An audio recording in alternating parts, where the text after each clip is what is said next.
This is video number 2 of our sequence of videos that we're presenting for graduation requirements. Ms. Orsborn is going to talk about the credit requirements that are needed for graduation and how to chart those on our little spreadsheet tool. Okay. All right, thanks. So in our first video, you saw this screen, which is our graduation summary sheet. For now, we're going to go ahead and click over to the Section 1 credits sheet, and we'll come back to this in a minute. So each year when we do our scheduling presentations with students in classrooms and when we do our parent presentation in the evening, we provide a tool that looks similar to this to our families in our district to make sure that students have the ability to plan for future classes and keep track of the classes that they've already taken that count towards high school credit. So this is our credit evaluation sheet. Counselors keep a copy of this on every student in our building, but we want students and families to track the classes that they are taking over the course of their 4 years in high school, plus any high school credit classes that a student would take while in junior high.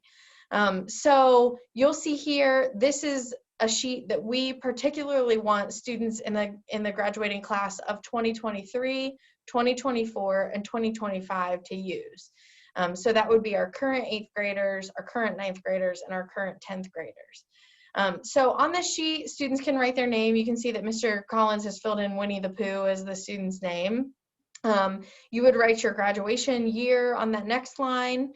And then on the left side, under the blue header, you see each of the different sections that we need students to focus on to earn credits in order to graduate. So students need 4 credits of English to graduate, 4 credits of math, 3 credits of science, 3 credits of social studies, 1 fine art credit, half a credit in health, 2 PE classes or 2 PE waivers, which we'll talk a little bit about later, and then 5 elective credits. So students can earn those through various things, and we'll get to that in a second. Also, students need personal finance, which is part of that elective credit, but also sometimes we track that as a separate half credit.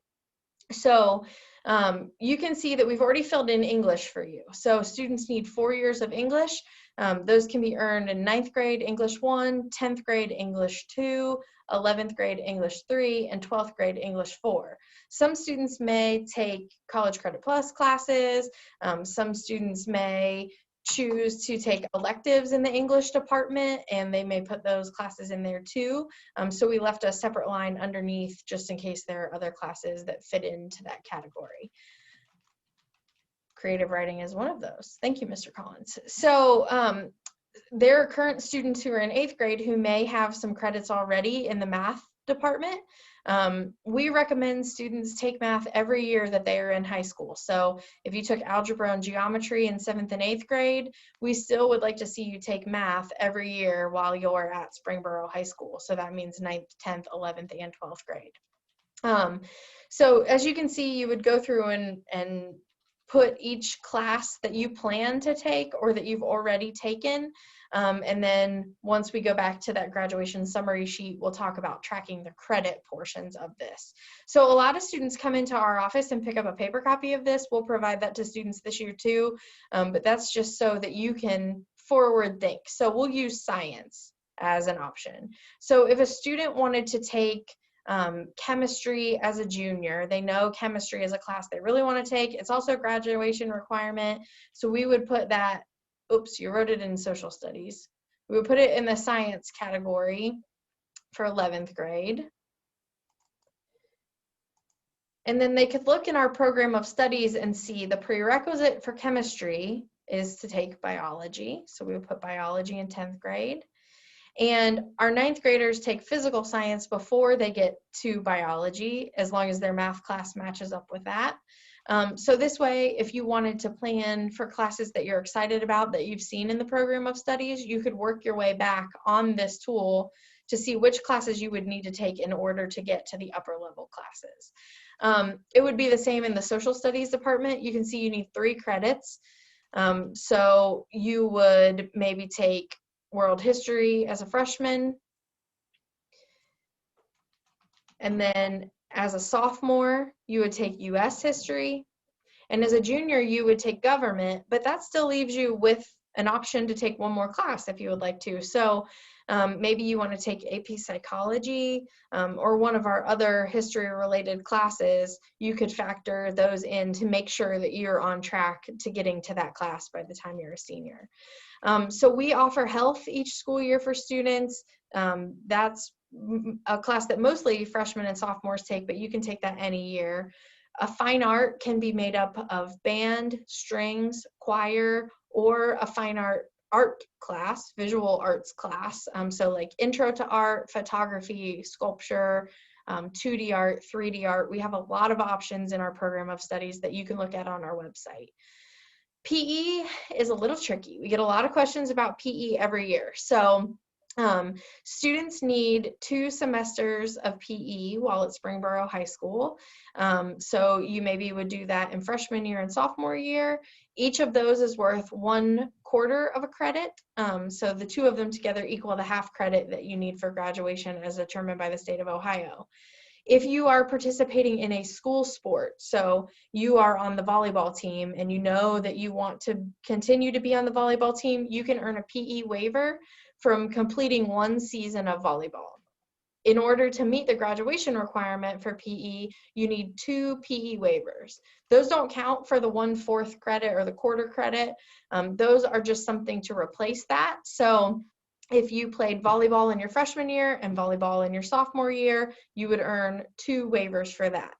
You could also participate in 2 separate sports. So again, you played volleyball in the fall and you ran track in the spring. If you complete those seasons, you could earn the waivers for those classes too.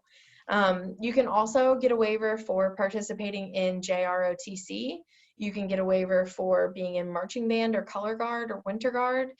So completing a season in those allows you to also earn your PE waiver.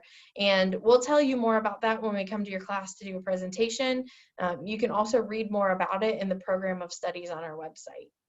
Electives sometimes confuse mostly our freshmen. So I'll talk a little bit about that. An elective is any class that is not a graduation requirement. So you need 4 English, but if you took a 5th English, that's not required. That would be an elective credit. If you took a foreign language, that counts as an elective credit. We have a lot of classes that our students take that are extra classes that they're interested in, Project Lead the Way engineering classes, classes through the Warren County Career Center, a lot of really awesome technology classes that we offer here at Springboro High School. There are tons of options listed in our program of studies, and those classes that don't meet the requirement for English, math, science, social studies, 1 credit of fine art, health, or PE, or personal finance, those become your elective credit. So we'll cover that a little bit too when we go back to the graduation summary sheet. So the students will use this just as a planning tool, and you can keep track of your total credits earned down on the right. You earn a credit by passing a class. So as long as a student earns a 60% or higher average in the class, you earn 1 credit. So it's important to note that you have to pass the class to get the credit. You can't just take the class and then, earn a 0 and still get the credit for it.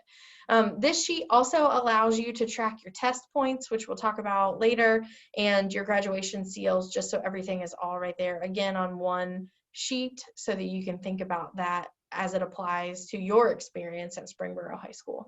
Mr. Collins, if you'll click back on the graduation summary sheet, I'll go through the top section, the section 1 credits. So you can use this as well. This is an interactive tool, as Mr. Collins talked about before. So if I'm currently in high school, this would be the one that I would really want to think about. Or if I'm an 8th grader who has taken some high school classes at the junior high, I would want to consider using this. So once you've earned the credit, you can put it in this spreadsheet and it'll help add them up for you. So if you have currently, or you've finished English 1, then you can go ahead and put your credit in there. And as Mr. Collins just demonstrated, it'll add that to your total credits in that column, but also your cumulative total credits, which means all of them that you've taken. You have to earn 22 credits in order to graduate from Springboro High School. And so that's made up of all these different sections. So if I am currently a sophomore and I haven't completed my classes yet for this school year. So in my freshman year, I took English 1, which Mr. Collins added. I took Algebra 1 and earned 1 credit because I passed that class with a 60% or higher. I took Physical Science and I earned a credit there. I earned a credit in World History. I took Health, so I earned a half credit there. I'm not going to worry about PE because I'm going to take that later. But then I took choir, so he'll scroll over for me and add choir in the fine arts, and I earned 1 credit for choir. That shows you right now that if that's the end of the school year and those are all the classes I took, I had a couple study halls in there as well. I earned 5.5 credits. So I have 5.5 credits. You need 5 credits in order to be considered a sophomore. So I passed my freshman year and I was ready to go. At the end of that school year, I'll go ahead and add my other credits in there that I've earned. My counselor is also keeping track of these. So if I get confused about this, I can email my counselor and ask them to send me a copy of my transcript, which would show me all of the grades and all of the credits that I've earned. And I could double check this and make sure it's correct. So this tool is available for you. The Section 1 credits tool is available for you so that while you're tracking the classes that you've taken at Springboro High School, you can plan ahead, but also remember what you've accomplished and what you've taken so far. So the next video that we'll show you will be about competency. That's about the end of course exams and options dealing with end of course exams. So tune in for that one next. Thanks. Good job. See ya.